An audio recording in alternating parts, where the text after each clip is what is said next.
On voit maintenant l'orthogonalité. E est toujours un K espace vectoriel, K étant un corps de caractéristiques différentes de, et F une forme bilinéaire symétrique sur E. On dit que x, y, deux vecteurs de E, sont orthogonaux si f de x, y est égal à 0. On note comme ça. On a évidemment cette équivalence. Si A est une partie non vide de E, x appartenant à E est orthogonal à A si x est orthogonal à petit a, quel que soit A appartenant à grand A. Notation comme ça. X orthogonal à A équivaut à x orthogonal à la partie engendrée par A. On note A orthogonal, l'ensemble des vecteurs orthogonaux à A. C'est un sous-espace vectoriel de E, et A orthogonal est égal à l'orthogonal du sous-espace engendré par A. Démonstration. Si A appartient au sous-espace engendré par A, alors A est une combinaison linéaire de vecteurs de A. Donc quelque chose comme ça. Soit x orthogonal à A, alors x est orthogonal à tous les AI, donc on a ça, et f de xa va être égal à la somme des lambda i f de xai. Pourquoi? Eh bien parce que c'est la bilinéarité. Mais f de xai est égal à 0, donc j'obtiens 0. Donc, et j'obtiens 0, quel que soit A appartenant à A. Donc x appartient à l'orthogonale de la partie engendrée par A. Dès que x appartient à... dès que x est orthogonal à A. Donc x orthogonal à A implique que x est orthogonal à la partie engendrée par A. De plus, A est inclus dans la partie engendrée par A. Donc si x est orthogonal à la partie engendrée par A, donc orthogonal à tous les vecteurs de cette partie, il va être aussi orthogonal à A, puisque A est inclus là-dedans. On a donc x orthogonal à A qui équivaut à x orthogonal à la partie engendrée par A. Parce que là, on avait démontré que x orthogonal à A implique ça, et là, on a démontré que x orthogonal à la partie engendrée par A implique ça. Voilà. Donc, la partie orthogonale de A, c'est la partie orthogonale de la partie engendrée par A. Montrons que c'est un sous-espace vectoriel de E, il contient 0, parce que quel que soit A appartenant à A, et même quel que soit A appartenant à E, f de 0A est égal à 0, donc 0 appartient à l'orthogonale de A. Si x, y appartiennent à A orthogonal, et lambda appartenant à K, alors f de xa est égal à f de yk, forcément, va être égal à 0, quel que soit A appartenant à A. F de x plus lambda y A va être égal à f de xa plus lambda f de ya, j'utilise la bilinéarité, et les deux font 0, donc ça fait 0, et donc lambda x plus y appartient à l'orthogonale de A, ce qui prouve que l'orthogonale de A est un sous-espace vectoriel de E. Une notation, si x est un vecteur, on note x orthogonal, l'orthogonale de la partie de x, qui est aussi l'orthogonale de la partie engendrée par x. Deux parties non vides, A, B de E, sont dites orthogonales si A est orthogonal à B, quel que soit AB, couple AB appartenant à A croix B. C'est-à-dire quel que soit A appartenant à grand A et B appartenant à grand B. Notation A orthogonal à B, mais évidemment on pourrait écrire B orthogonal à A. On a alors A qui est inclus dans B bar. Oui, ça c'est normal puisque A est orthogonal à B, quel que soit B appartenant à B. Donc A est inclus dans B bar. Et de la même façon, B est inclus dans A bar. On a aussi, c'est pas A bar, c'est A orthogonal, pardon. B orthogonal. J'ai dit des barres parfois, mais c'est orthogonal. On a aussi A qui est inclus dans l'orthogonale d'A orthogonal, et A inclus dans B qui implique B orthogonal inclus dans A orthogonal. Démonstration, quel que soit x appartenant à A, on a x orthogonal à y, quel que soit y appartenant à orthogonale de A. Donc x est orthogonal à l'orthogonale d'orthogonale de A, quel que soit x appartenant à A. Donc A est inclus dans orthogonale d'orthogonale de A. soit x appartenant à B orthogonal, alors x est orthogonal à y, quel que soit y appartenant à B, mais A est inclus dans B. Donc x est orthogonal à y, quel que soit y appartenant à A. Donc x est orthogonal à A. On a donc x appartient à B orthogonal, implique que x appartient à A orthogonal, et donc B orthogonal, qui est inclus dans A orthogonal. Soit f une forme bilinéaire symétrique sur E, AB deux parties non vides de grand E, FG deux sous-espaces vectoriels de E. Alors l'orthogonale de A union B est égal à l'orthogonale de A intersection l'orthogonale de B. Orthogonale de A plus orthogonale de B est inclus dans l'orthogonale de A inter B si A inter B est différent du vide. F orthogonale inter G orthogonale est égal à F plus G orthogonale. Démonstration, on a ça, de même, et donc on obtient ça. Soit x appartenant à A orthogonale inter B orthogonale et y appartenant à A union B, soit y appartient à A, soit y appartient à B, soit aux deux, peu importe. Si y appartient à A, comme x appartient à A orthogonale, x est orthogonal à y. De même, si y appartient à B, comme x appartient à B orthogonal, parce que x appartient en deux, eh bien x est orthogonal à y. Donc x est orthogonal à y, quel que soit x appartenant à cet ensemble, y appartenant à cet ensemble. Donc on a cette inclusion, et donc on a l'égalité, puisqu'on avait l'autre inclusion. A inter B inclus dans A, donc ça. De même, ça. Donc A orthogonal union B orthogonale, puisque les deux sont inclus dans le même ensemble, est inclus dans A inter B orthogonal. F est inclus dans F plus G, c'est toujours la même chose en fait. Donc F plus G orthogonal inclus dans F orthogonal, de la même façon. Donc on a ça. Soit x maintenant appartenant à F orthogonal inter G orthogonal y appartenant à F plus G, y égale YF plus YG, où YF appartient à F, YG appartient à G, F de XY égale, donc là j'utilise la linéarité. Comme x appartient à F orthogonal et que YF appartient à F, j'ai ça. Comme x appartient à G orthogonal, oui, parce que x il appartient à l'intersection des deux. Et que YG appartient à G, j'ai ça. Donc 0 plus 0, donc f de xy est égal à 0, quel que soit x appartenant à cet ensemble, y appartenant à cet ensemble. Donc on a cette inclusion. Et comme on avait l'autre inclusion, on a l'égalité.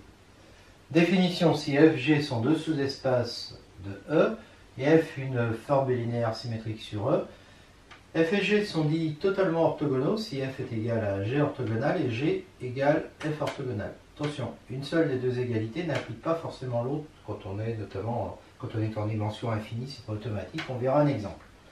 Remarque, l'orthogonale de 0 c'est E, car f de 0x égale 0, quel que soit x appartenant à E. Le noyau de la forme bilinéaire symétrique petit f sur E, par définition, c'est qu'Rf égale l'ensemble des x, c'est-à-dire que f de xy égale 0, quel que soit y appartenant à E, c'est donc l'orthogonale de E.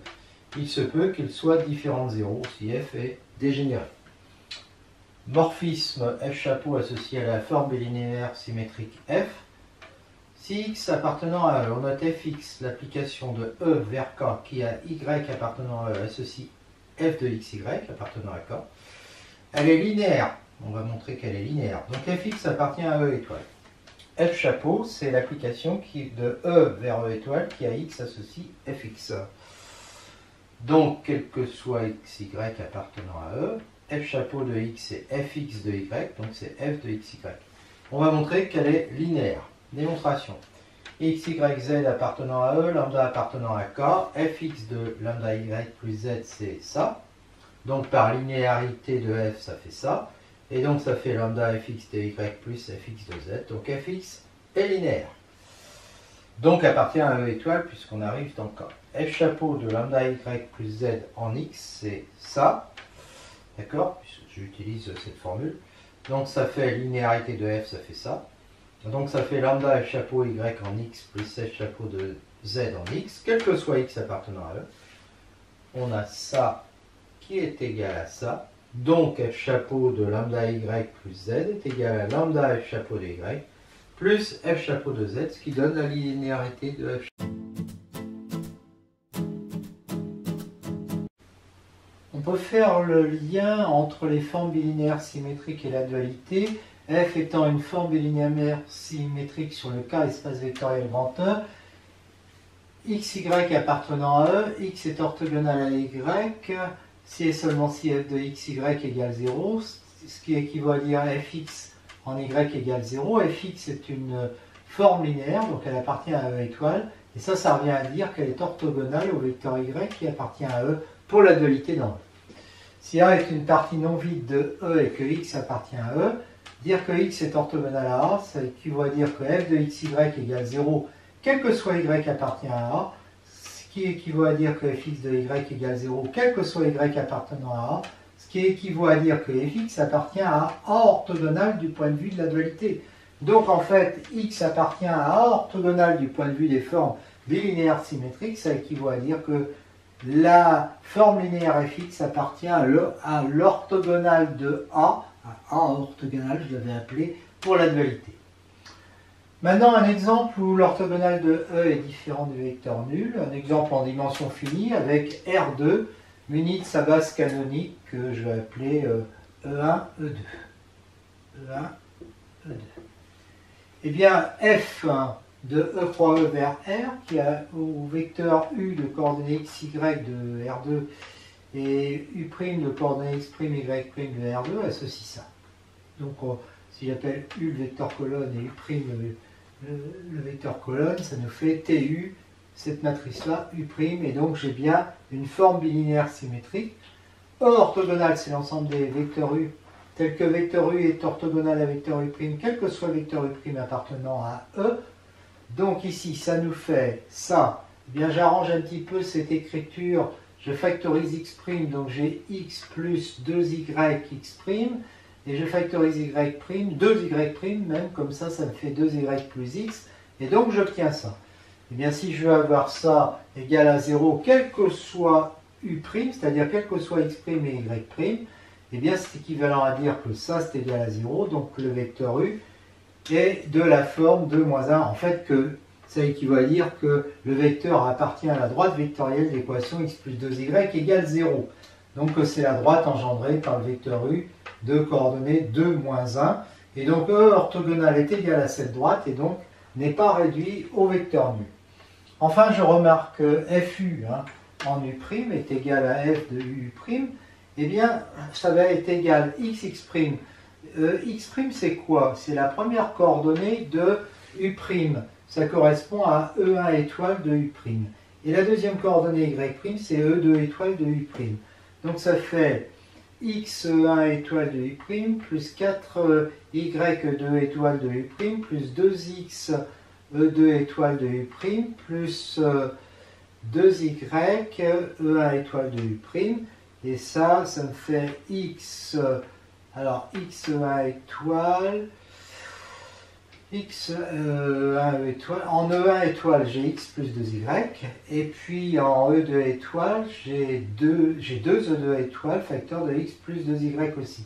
Donc en fait, j'ai FU de U' qui est égal à x plus 2y, E1 étoile de U' plus 2 E2 étoile de U', quel que soit U'. Donc j'ai FU qui est égal à x plus 2y, E1 étoile plus 2 E2 étoile. Et donc là, j'ai exprimé la forme linéaire FU en fonction de la base de E étoile. Alors, U, évidemment, étant le vecteur, mais ça c'était écrit avant, de coordonnées x, y.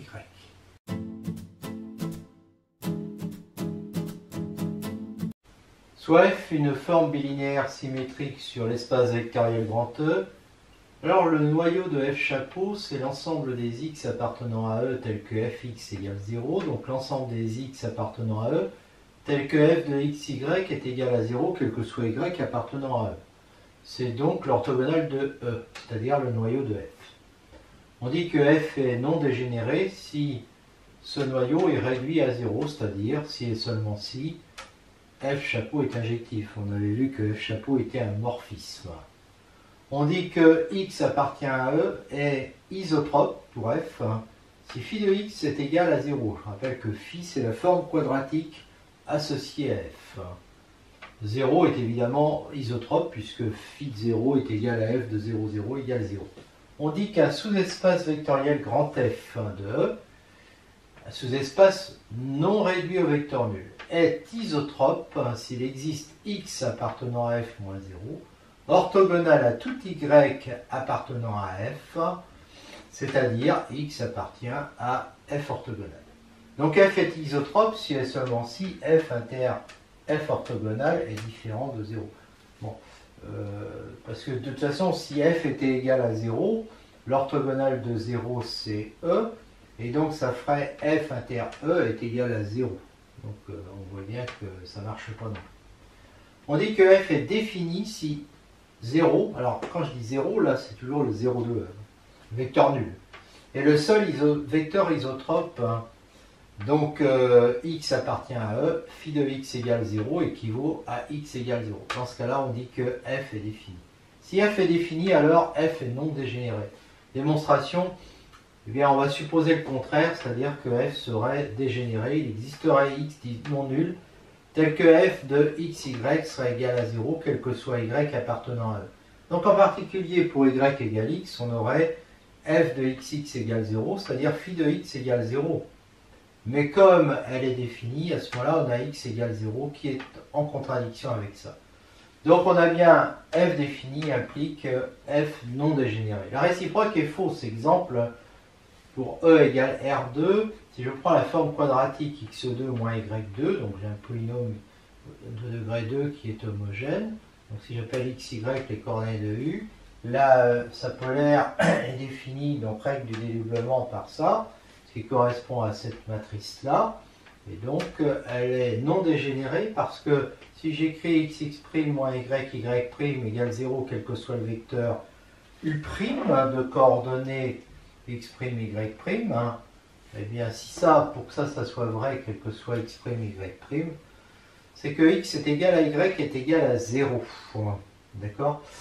Donc elle est bien non dégénérée, mais puisque le seul vecteur qui vérifie ça c'est 0, mais elle n'est pas définie parce que phi de u est égal à 0 si je prends u de coordonnées 1, 1 qui est non nul. F est une forme bilinéaire symétrique sur E et A appartenant à E n'est pas isotrope, c'est-à-dire que phi de A est différent de 0, donc A est différent de 0. Alors, la droite engendrée par A et l'orthogonale de cette droite sont supplémentaires dans E. Démonstration. On considère FA qui a x appartenant à E associe f de AX appartenant à K. Donc une forme linéaire, on a déjà vu ça, FA qui appartient à E étoile, non nul, parce que A est différent de 0 et que FA de A égale phi de A différent de 0. Donc ker FA est un hyperplan H. Et d'autre part, comme FA de A est différent de 0, A n'appartient pas à H. Donc on a droite vectorielle A et H qui sont supplémentaires dans E. H est égal à ker FA, c'est-à-dire l'ensemble des x tel que FA de x est égal à 0. Donc H est égal à l'ensemble des x tel que F en AX est égal à 0, c'est-à-dire A, l'orthogonale de A, c'est tous les vecteurs orthogonaux à A. Donc c'est l'orthogonale du sous-espace engendré par A, c'est-à-dire de la droite vectorielle A, c'est une droite puisque A est différent de 0. Et donc, je remplace H par ça, et ça me donne bien le résultat.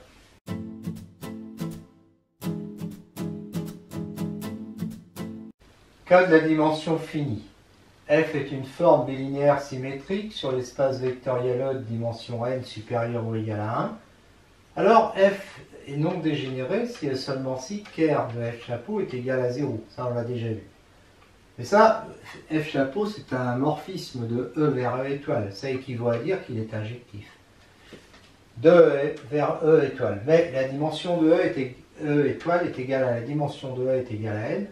Donc, dire que F est non dégénéré, ça équivaut à dire que F chapeau est un isomorphisme, puisque ça, injectif, ça équivaut à dire ça, de E vers E étoile.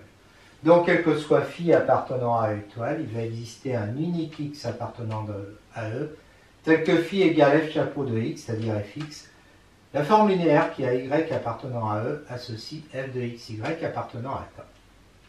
Soit E un k espace vectoriel de dimension n supérieur ou égal à 1, B une base de E, F une forme bilinéaire symétrique de matrice A, donc matrice symétrique dans B. Alors A est la matrice de F chapeau relative aux bases B, B étoile de E, E étoile. Démonstration, je prends une base B de E, sa base duale B étoile, la matrice A de F et la matrice B de F chapeau relative à B, B étoile, puisque F chapeau va de E, de base B, vers E étoile, de base B étoile. Donc FEJ, qui est F chapeau de EJ, peut s'exprimer, puisqu'il appartient à E étoile, en fonction des EK étoiles. Et donc FEJ de EI va être égal à ça, et ça vaut delta KI, et c'est nul si K est différent de I, donc il va rester, de J, je veux dire, donc il va rester que BI. Mais FEJ de EI est égal à F de EJ est égal à J, est égal à IJ, donc j'obtiens que BIJ est égal à IJ, quel que soit I et J entre 1 et N, donc la matrice B est bien la matrice A. Propriété, E, dimension finie, B une base de E, F est une forme bilinéaire symétrique de matrice A dans B, alors F non dégénéré, si est équivaut à dire que F chapeau est un isomorphisme de E vers E étoile, ça on l'a déjà dit, et ça équivaut à dire que sa matrice relative aux bases de B et B étoile est inversible, mais sa matrice c'est A, donc ça équivaut à dire que la matrice de F est inversible. Propriété, E, un espace vectoriel de dimension n supérieur ou égal à 1, F une forme bilinéaire symétrique non dégénérée, F un sous-espace vectoriel de E, alors dimension de F plus dimension de F orthogonale égale dimension de E, et orthogonale de F orthogonale égale F. Démonstration. Alors on va faire ici une démonstration qui utilise la dualité. On en fera une autre plus tard qui ne l'utilise pas. F chapeau est un isomorphisme de E vers E étoile, donc si je prends... Alors non, on a vu que X appartient à F orthogonale, ça équivaut à dire que Fx appartient à F rond. X appartient à F orthogonale équivaut à dire que F chapeau de X appartient à F rond. Donc ça signifie que F chapeau de F orthogonale est inclus dans F rond. Alors, mais F chapeau est un isomorphisme de E vers E étoile. Donc si je prends phi appartient à F rond, il existe X appartenant à E tel que phi est égal à Fx, phi de Y est égal à 0 quel que soit Y appartenant à F. Puisque phi appartient à f rond. Oui, puisque phi appartient à f rond.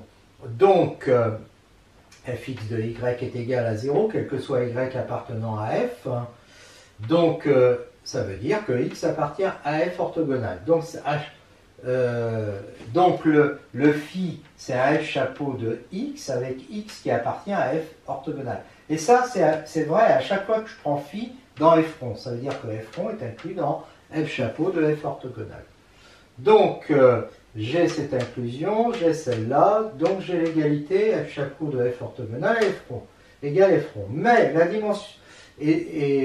alors, la dimension de F orthogonale, ça va être la dimension de F chapeau de F orthogonale, car F chapeau est un isomorphisme d'espace vectoriel. Donc, et la dimension de F rond, je sais que c'est n moins dimension de f. Donc tout ça, ça implique que, puisque la dimension de ça est égale à la dimension de ça, la dimension de ça c'est la dimension de f orthogonale, ça implique que la dimension de f orthogonale est égale à n moins dimension de f. Bon, ben ça me donne déjà dimension de f plus dimension de f orthogonale est égale à n, c'est-à-dire dimension de e. Alors maintenant, dimension de f orthogonale, orthogonale. Ben, je remplace f par f orthogonale, et donc ça fait n moins dimension de f orthogonale. Donc n moins parenthèse, n moins dimension de f, donc ça fait dimension de f. Alors je sais que f est inclus dans l'orthogonale de f orthogonale, hein, on l'a déjà démontré. Ça c'est dimension, ça, ben, sa dimension c'est dimension de f. Ça c'est aussi de la même dimension, dimension de f. Donc ils sont égaux tous les deux. Et donc l'orthogonale de f orthogonale est égale à f. E est un espace vectoriel de dimension finie, n supérieur ou égal à 1. Petit f, une forme bilinéaire symétrique non dégénérée sur E. Et grand F, un sous-espace vectoriel de E. On fait une autre démonstration sans la dualité. de dimension de f plus dimension de f orthogonale égale dimension de e. Si f est réduit au vecteur nul, f orthogonale est égal à e et on a le résultat. Si f est égal à e, f orthogonale égale e orthogonale, ça fera 0 parce que f est non dégénéré. Donc on a le résultat. On peut donc supposer dimension de f entre 1 et n-1, donc n supérieur ou égal à 2. Soit bf une base de f, qu'on complète pour obtenir une base de e. On va montrer que ça, cette famille constitue une base de f chapeau de f orthogonale, d'où on déduira, parce que f orthogonale est une isométrie, que la dimension de f orthogonale c'est n-p. Soit G appartenant à E étoile, donc c'est comme ça. Si G appartient à f chapeau de f orthogonale, il existe x appartenant à f orthogonale, tel que G égale f de fx. Donc Gy va être égal à fx de y égale f de xy, et là, ça fait 0 parce que x appartient à f orthogonale et y, quel que soit y appartenant à f, ça fait 0. Donc, ça veut dire que, en particulier, G de EK fera 0, puisque EK appartient à f, quel que soit k allant de 0 à p. Donc, somme de i égale 1 à n de lambda i étoile de k est égale à 0 pour k comme ça. Et alors ça fait quoi? Ils sont tous nuls, sauf quand i vaut k. Auquel cas, ça fait lambda k fois 1, lambda k est égal à 0.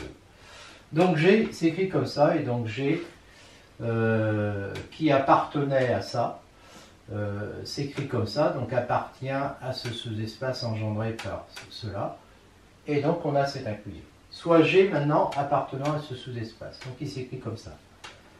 G de EK va être égal à ça, et ça fait 0 si k est égal à, va de 1 jusqu'à p, puisque là J sera toujours différent de k. Donc G de y égale 0, quel que soit y appartenant à f, puisque tous les G de EK sont nuls, donc G de y va être égal à 0, quel que soit y appartenant à f, parce que f est engendré par ces EK.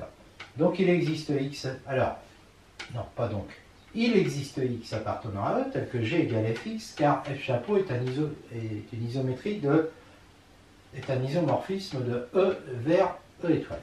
On a donc fxy égale f de xy égale fxy égale g de y égale 0, quel que soit y appartenant à f.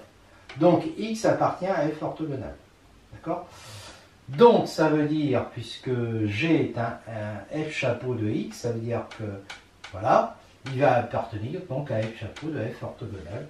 Et donc, et ça c'est quel que soit G appartenant à ça. Donc cet espace-là est inclus dans celui-là, et comme on avait l'autre inclusion, on a donc ça.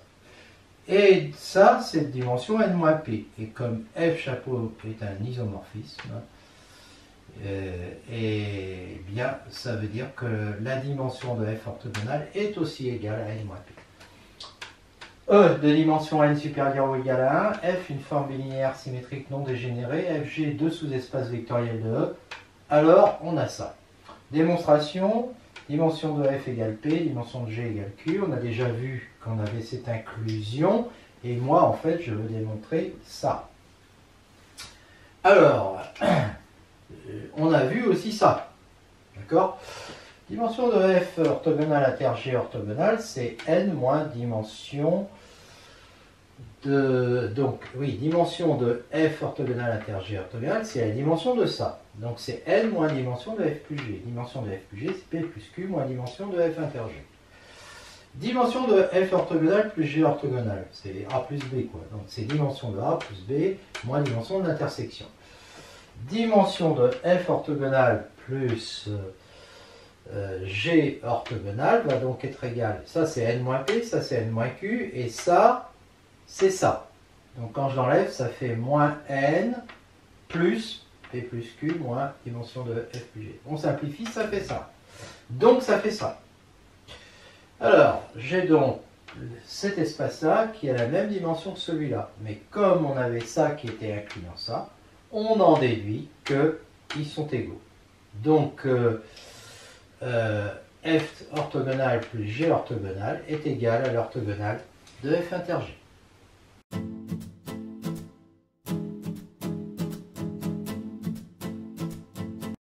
Théorème, E est un K-espace vectoriel de dimension n supérieur ou égal à 1. Petit f, une forme bilinéaire symétrique, et grand F, un sous-espace vectoriel de E. Alors, f inter, f orthogonal est égal à 0. On dit que f est non isotrope.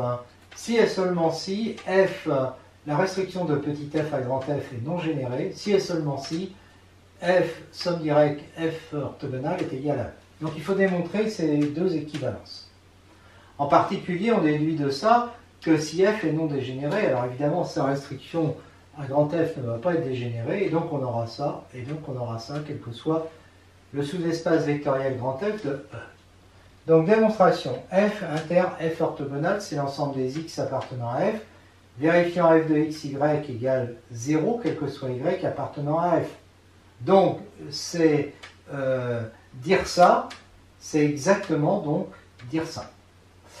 Donc 1 est équivalent à 2. Ce qu'il nous faut, alors 2 plus 3 implique 1, parce que si j'ai ça, alors j'ai ça, puisque c'est une somme directe.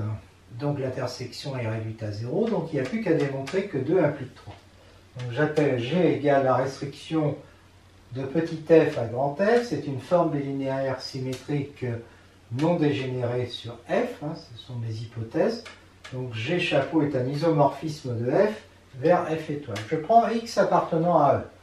L'application qui a y appartenant à f associe f de xy appartenant à k est une forme linéaire sur f, donc U appartient à f étoile.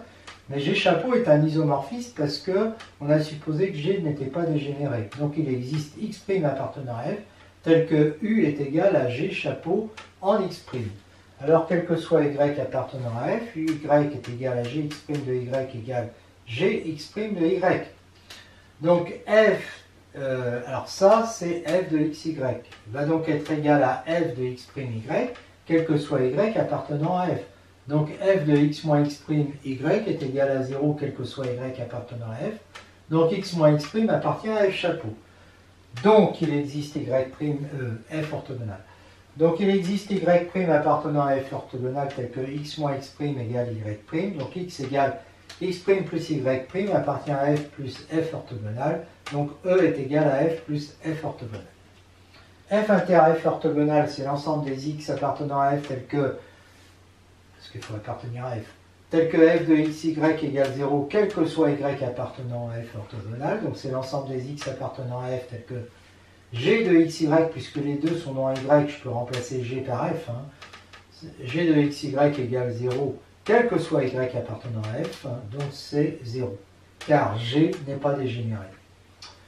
Et donc l'intersection est réduite à 0 et on avait la somme, donc on a la somme directe.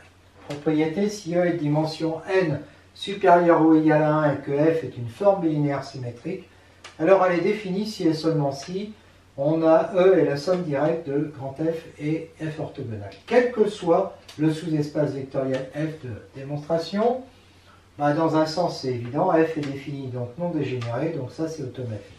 Dans l'autre sens, eh bien, on va prendre x appartenant à E, x différent de 0, et on pose f égale la droite vectorielle engendrée par x. Donc, on peut lui appliquer l'hypothèse, et donc f inter f orthogonal est égal à 0. Supposons que x soit orthogonal à lui-même. Alors, f de xx est égal à 0, et donc f de lambda x, qui est égal à lambda f de xx, va être égal à 0, quel que soit lambda appartenant à k. Alors, lambda x, quand lambda décrit k, lambda x, il décrit f. Donc, ça veut dire que f de xy est égal à 0, quel que soit y appartenant à f. Donc, si on a ça, alors on a x appartenant à f appartient à f orthogonal. Ce qui veut dire que x appartient à f inter f orthogonal, parce que x, de toute façon, il appartient à la droite engendrée par x. Donc, il appartient à f. Donc, j'ai ça. Donc, x égale 0, alors que j'avais supposé x différent de 0. Donc, ça veut dire que là, non, j'avais supposé ça. Ah, oui. Donc, ça veut dire que j'ai mal supposé. Donc, on ne peut pas avoir x orthogonal à x, et donc f de xx égale, avec x différent de 0. Donc, f de xx égale 0, ça implique que x est égal à 0. Voilà. Donc, f est bien défini. Enfin, je termine sur une propriété qu'on aurait pu dire avant. Si E est une forme bilinéaire symétrique non dégénérée et que grand F est un sous-espace vectoriel de E, Alors l'orthogonale de f plus g est égal à l'orthogonale de f inter l'orthogonale de g. Démonstration en posant A égale f orthogonale, donc c'est un sous-espace. B égale g orthogonale. A orthogonale plus B orthogonale est égal à A inter B orthogonale, ça a déjà été démontré. Donc f plus g est égal à A inter B orthogonale. Là, je vais prendre l'orthogonale. Donc ça va faire A inter B. A inter B orthogonale, orthogonale, c'est A inter B puisqu'on est en dimension finie. Et donc, avec une forme non dégénérée. Donc, A inter B est égal... alors, qu'est-ce que j'ai dit? Donc, A inter B, oui, voilà, va être égal à F plus G orthogonale. Mais A inter B, ben, A c'est F orthogonale, B c'est G orthogonale, et donc j'obtiens que F orthogonale inter G orthogonale est égal à l'orthogonale de F plus G, et c'est exactement ce que je voulais démontrer. Remarque que si E est un K-espace vectoriel de dimension finie et F une forme bilinéaire symétrique de matrice A, on peut démontrer plus rapidement l'équivalence F non dégénérée A inversible. En effet, si x, y appartiennent à E de vecteur colonne x, y relativement à une base B, E1 jusqu'à En de E, f de x, y égale f de y, x égale ty à x. Si f n'est pas dégénéré et que A est non inversible, alors, comme A est non inversible, on peut trouver une colonne x appartenant à un ker A qui ne soit pas nul. Donc x non nul tel que ax égale 0. À ce moment-là, on a ty à x qui est égal à ty fois 0, qui est égal à 0, quel que soit y. Donc, il existe x différent de 0, tel que f de xy égale 0, quel que soit y appartenant à E. Ce qui est faux car f n'est pas dégénéré. Donc, A est inversible. Et donc, on a ça qui implique ça. Réciproque, A est inversible, soit x appartenant à E, tel que f de xy est égal à 0, quel que soit y appartenant à E. Donc ça. Eh bien, on considère xk la colonne des coordonnées de k. Dans la base B, c'est une colonne où il n'y a que des zéros, sauf 1 au rang k. Et soit y égale a moins 1 xk, ce qu'on peut faire, puisque a est inversible. Alors f de xy est égal à tx, a moins 1 xk, ça fait l'identité, ça fait tx fois xk. Là, il n'y a que des zéros sauf 1 au rang k, et ça va donc donner xk. Si xk, parce que j'ai supposé là que x est égal à x1 jusqu'à xn. Donc, ça, ce sont les coordonnées de x. Donc, f de x égale 0 implique que xk est égal à 0. Et ça, quel que soit k allant de 1 à n. Donc, ça implique que x est égal à 0. Puisque tous les xk ici sont nuls. Donc, si f de xy égale 0, quel que soit y appartenant à E, alors x égale à 0. C'est dire exactement que f n'est pas dégénéré.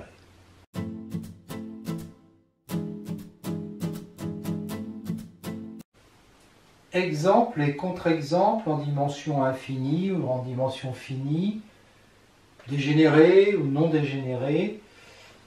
Alors, exemple et contre-exemple pour des propriétés qu'on a déjà vues avant.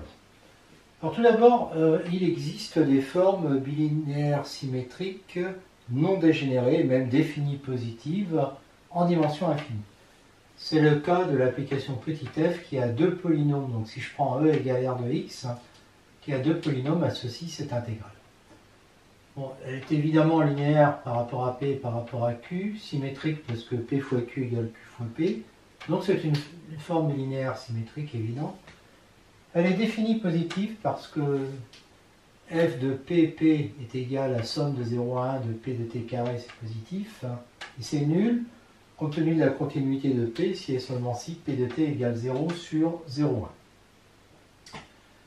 Parce que P est continu. Or ça implique qu'il y a une infinité de racines pour le polynôme P, et donc il est nul. Donc f est défini positif, donc non dégénéré.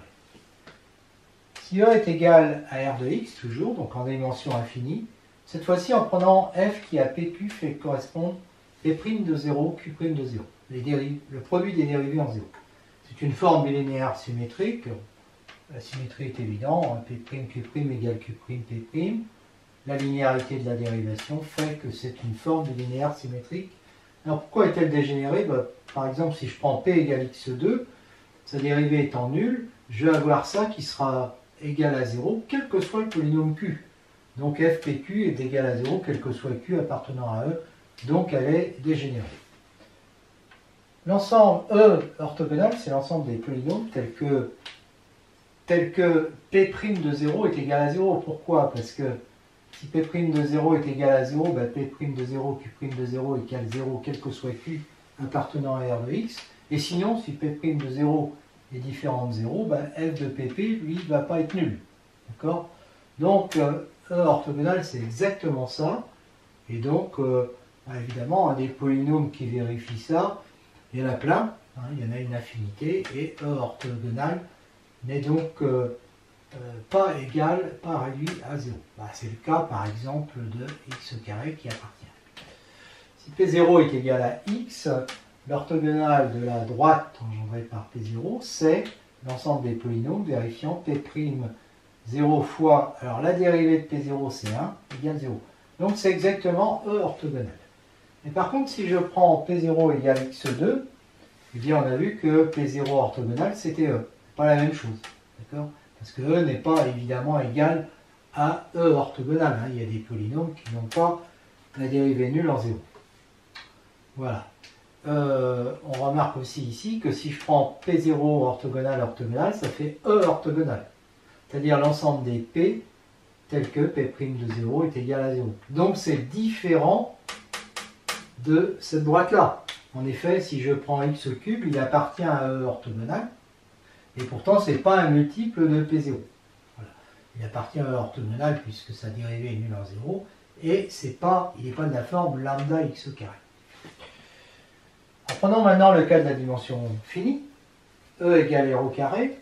Alors en prenant U, c'est le couple xy, et puis V, c'est le couple x', y'. Je prends cette forme qui va être binaire symétrique, hein, de matrice associée A, d'accord, facile à vérifier par la règle du dédoublement. Son déterminant est égal à 0, et donc elle est dégénérée. Si je prends le vecteur U de coordonnées moins de 1, et D la droite engendrée par U, U orthogonal, c'est l'ensemble des couples x', y', vérifiant, et je remplace ici x par moins 2, donc moins 2x' et y par 1, plus 4y', moins 4y' plus 2x' égale 0, et ça fait R2. D'accord? Donc, ça veut dire que D orthogonal est égal à R2, c'est-à-dire à E. Voilà. E orthogonal, c'est l'ensemble des couples xy pour lesquels tout ça, c'est égal à 0, quel que soit x', y'. Alors, dans tout ça, je vais factoriser, je vais mettre x' facteur de x plus 2y, plus y', facteur de 4y plus 2x. Et je peux à nouveau factoriser en sortant 2 ici. Ça fait x' plus 2y', facteur de x plus 2y égale 0. Quel que soit x', y'. Ce qui est donc l'ensemble des couples xy vérifiant x plus 2y est égal à 0. C'est-à-dire la droite D. L'équation de cette droite, c'est exactement x plus 2y est égal à 0. J'ai donc E orthogonal qui est égal à la droite D. Donc si je prends D orthogonal, D orthogonal, c'était E.